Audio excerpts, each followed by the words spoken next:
The great Irish poet, priest, and promoter of Celtic spirituality, John O'Donoghue, wrote this lovely piece called Beannacht. In Gaelic, Beannacht is blessing. And I'll give you one more word so you'll know it when it comes up. It's currach. Currach, C-U-R-R-A-C-H, is a canvas and wooden boat. So this word comes up in the poem, currach, then you hear it. Blessing. On the day when the weight deadens on your shoulders and you stumble, may the clay dance to balance you.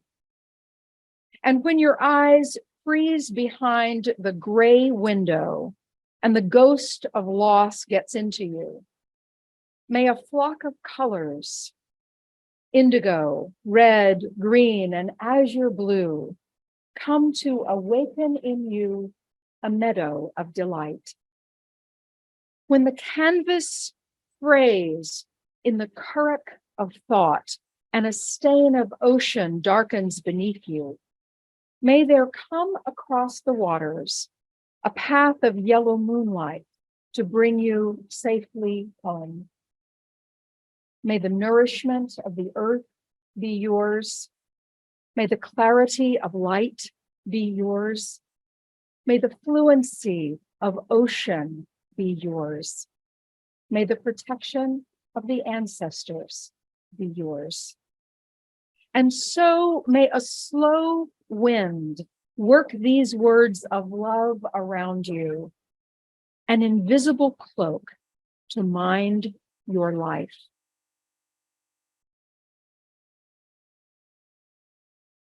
I titled my talk today, A Meadow of Delight, because I know this poem and it lives in me.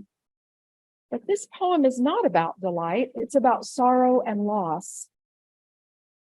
We may think of despair to delight as a continuum on which our inner life lives.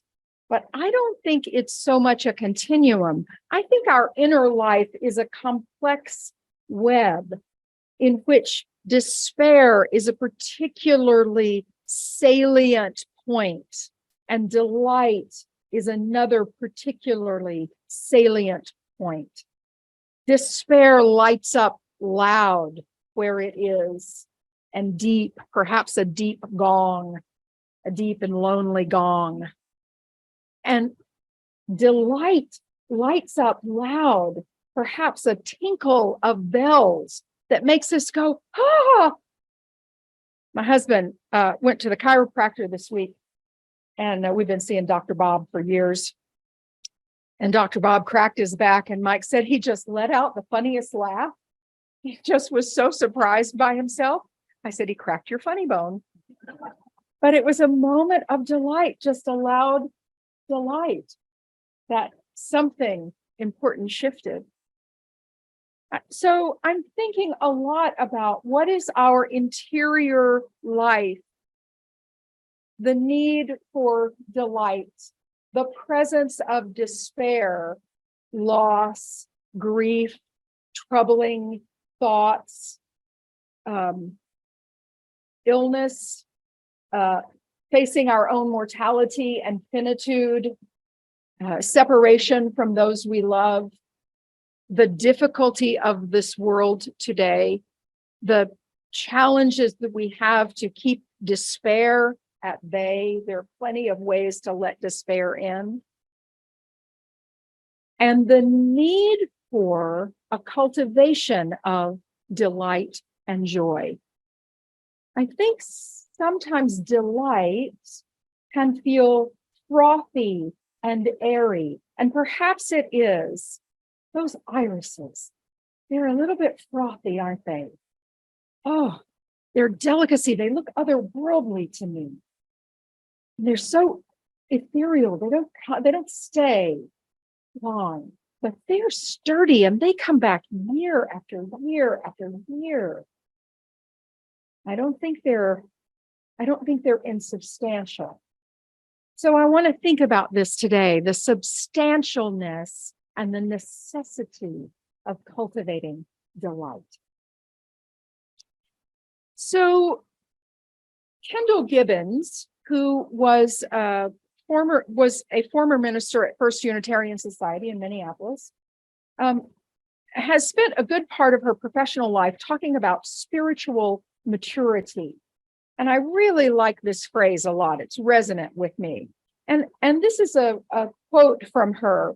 She says, just as we grow and mature physically and keep ourselves healthy with regular exercise, just as we grow and mature mentally and develop our minds through learning, just as we grow and mature emotionally and deepen our relationships by intentionally sharing ourselves with others, and just as we grow and mature ethically and build moral character from the values to which we are loyal, so I am persuaded that we also grow and mature spiritually as well. Religious community exists to hold out the possibility and the importance of that inner ripening, to suggest that our humanity is most fully realized when we become spiritually mature. I'm going to read that last part again because it's so resonant with me. Religious community, this fellowship that we share, we come to increase and understand and learn together our values, to live together through our joys and concerns, to question what it is that holds us together, how we can be active in the world. Religious community exists to hold out the possibility and the importance of that inner ripening, to suggest that our humanity is most fully realized when we become more spiritually mature. I love the phrase inner ripening, and that we have some agency over that. So this notion of despair, slights that we have felt in our lives, the fraying of our minds as we deal with serious health issues or financial issues or the troubles of the world. How do we deal with those? How do we cultivate that kind of spiritual maturity and inner ripening? I think we are inviting ourselves here in this community into a new way. We have said we're not going to rely on ancient scripture for the model of how to do that. We're in a different religious model. Some of us don't care for the word religious, and that's okay. Some of us don't care for the word spiritual. That's okay. I think if it is a good question for our lives as people who gather with shared values, shared commitments of love to each other and the world, what methods do we use to engage that inner ripening, right? So I'm going to talk in a little while about delight, how we might be joy spotters. We might engage in joy spotting. So that's one of them. But I wonder if there aren't other ways as well. How do we interrogate ourselves? Susan, if you don't mind, I want to use your example a little bit because you were brave in sharing your story with us. And I think part of what we're able to do in community together is be vulnerable and share our stories and know that no matter what we say, we are loved anyway, exactly as we are today. That to me that is holy, to walk into this room and say, I am loved exactly as I am today. You don't have to like everything about me, but I know that you'll accept me as I am. So when I review my day or my actions, and I find that I behave in ways that I wish I had not, how can I interrogate those without shame and without blame? It's really easy for me and for many of us to get stuck in that shame spiral. Oh, I shouldn't have done that. Oh, I'm bad. Oh yeah. You may all have mistakes, but I'm the worst of the worst of the worst. I'm bad. In Alcoholics Anonymous, we say that we are egomaniacs with an inferiority complex. So mine were the worst. I was really the worst of the worst. Confronting our own shame response with honesty and clarity to say, oh, I wish I hadn't done that. That didn't feel good. That's not how I wish I had remembered that person. Do I have a choice about how I respond? I think I'll be honest and say that aloud as a way to heal and do some inner work. So I want to say, Susan, that I think you did exactly that, to do inner work in a room full of people who have earned the right to hear your story, right? That's how Brene Brown says it, right? To be honest and vulnerable with people who are trusted enough to share your story. To say our love is both long and new. For Leanne and Bruce, we've been together a long time. Well, I don't want to tell everybody we're just now getting married. No, our love is long and deep and also something new. That's a lovely and vulnerable way to celebrate, and leads to an inner ripening because it allows us to be a part of your story and allows us to connect to your hope, right? Love made manifest is hopeful. To say, I've made a healthcare directive and you should too, is loving advice. I've done my inner spiritual work. I am doing inner ripening so that it will lessen the despair for the people I love the most. I'm doing the work of protecting the people I love the most, even if it's hard, right? All kinds of ways to be present in our lives, to engage in life on life's terms. What is present today? Not what are we working for tomorrow or in another life, but what do I learn from life as it is today that helps me be present and honest with integrity and can lead me in the direction of delight? That is a bulwark against the despair. What helps me build a bulwark against despair and lead me in the direction of joy and delight? So there is a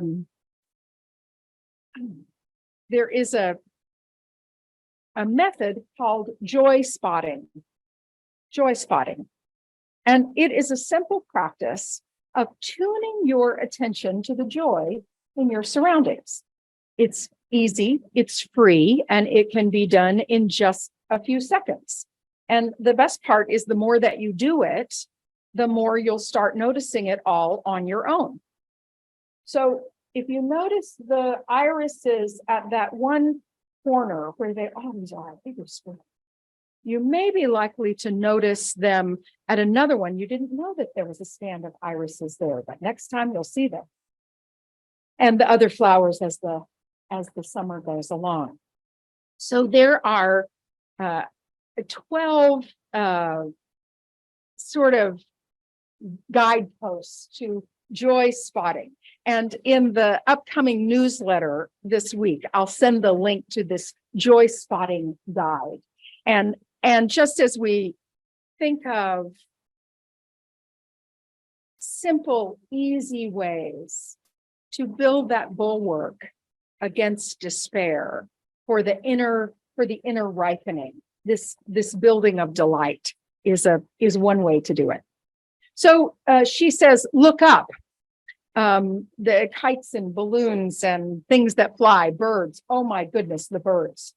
They're just so noisy these days.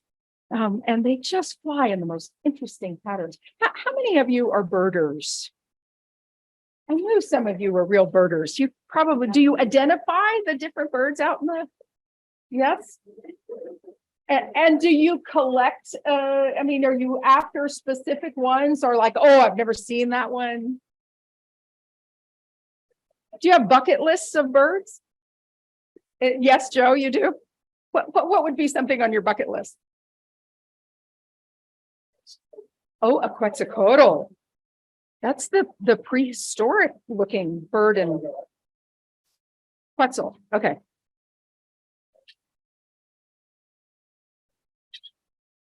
Okay. Quetzalcoatl, I thought that's a whole different.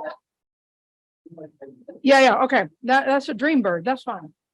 That's good. There's a Quetzalcoatl at the Science Museum in St. Paul, isn't there? Yeah. Okay, look up, look down, whether it's, like confetti or glitter from a pride celebration, glitter. Oh. Some churches today are doing glitter celebrations, and I'm like, not in my place, not in my house of worship, buddy. Yeah. Could be a, that's right, it would be forever. It might be somebody's wearing a funky pair of shoes, and that gives you just a little delight to see that happening. There may be joy hiding right around your feet. To keep your eye out for color. Whether it's a groovy color of a car that's going by, or just something that's unexpected. Somebody I know looks for traffic cones, especially when it's very cold and gray out. And rather than seeing those as a nuisance, they've trained their eye to see them as a pop of color and something joyful in a gray landscape. Now, I think that takes a little mind training, but who am I to judge? It's free, it's easy, it's right there, right? She says, follow the curve. Look for circles and spheres, squiggles and waves, curvy shapes that have a playful quality that soften the hard edges of the world. That may be the thing you like to look for. Go where the wild things are, getting out into nature. I spend a lot of my life inside, and I am constantly being reminded to get outside into nature, and I'm trying to really remind myself to do that. Pardon? Do you mean in the city? Yes, that city. I do live in the city, but you know what, Keith? I also live near a lake, and I live near beautiful parks and trails, and I've got a yard that I'm working in and getting dirt under my fingernails, So I can get out into green, but I have to remind myself to do it. She says, seek out symmetry, whether it's a spiral seashell or a striped awning, or maybe a hidden face in, that you see in a tailpipe or something. Every now and then you can see a face in the mechanical thing. If you've got your eyes out for it, there's that. Seeking out symmetry, I have my eyes right on this beautiful cloth wall hanging over here. And it's both this pop of color, but the pattern is just, it's lovely. And if I let my eye rest on it a moment, there's a moment of joy to take that in, to look for signs of abundance. Where is there abundance in this world that feels like it's lacking in so many things? Where can I look for lush textures, layers, fruits piled high at the market or at the farmer's market? Oh, the farmer's market feels like a place of abundance. Look out for weirdness. What are some weird things? Things that you just don't expect. What are things that are just goofy, just kind of different? And especially if somebody is dressed a little differently or walks through the world a little differently. I grew up in a way that, you were supposed to look a certain way. And I just take great delight in people looking a little weird now. Good for them. Yeah. And I think using all of your senses. Do you pass the smell of a bakery somewhere? Do you, some of those flowers or flowering trees or whatever smell so lovely?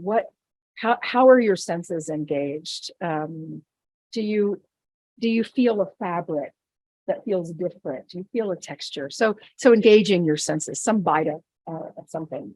For me, it's goat cheese. Just give me the goat cheese. That's some delight in goat cheese right there.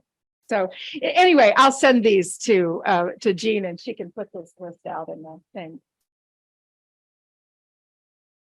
These things to me speak a little of the fluffy, frothy delightfulness, lifting me out of whatever is the mundane that's going. It doesn't even have to be despair, whatever is the mundane that's going along. But oh,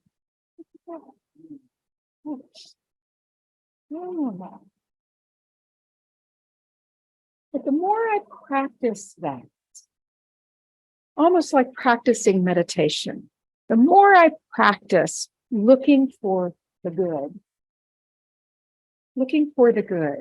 the more likely I am to be spiritually resilient when despair gets loud.